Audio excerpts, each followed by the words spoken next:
দিল দে নরম করিয়া আল্লাহর দরবার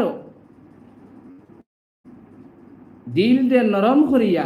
কুদরতর ফাত সিজদা করবার লাগিয়া প্রস্তুতি নিব। বন্দায় যে সময় গড়তে কি বার হইয়া যাইব, আল্লাহ তাআলা তার নাফরমানি জিন্দেগির গুনাহ করলে যেভাবে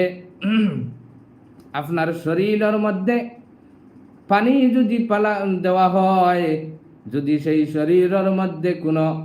ফেদা থাকে না,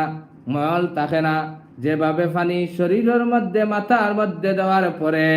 সমস্ত শরীর ভিজিয়া পায়ের মধ্যে গিয়া পায়ে দি গিয়া বাইর হয়, ঠিক তেমনি ভাবে মানুষের গুনাহ এইভাবে জড়িয়া জড়িয়া পড়ে। তার উদাহরণ দিতরা মৌসুমের সময় যেভাবে আপেল গাছ থাকিয়া বা বড়ই গাছ থাকি এক জাখরা মারলে জোর জোরাইয়া বড়ই পড়ে,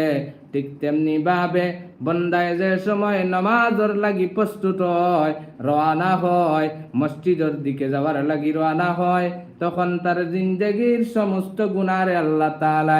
বড়ই গাছর যেভাবে বড়ই জোর জোরাইয়া পড়ে, ঠিক তেমনি ভাবে বন্দার গুনাহ হল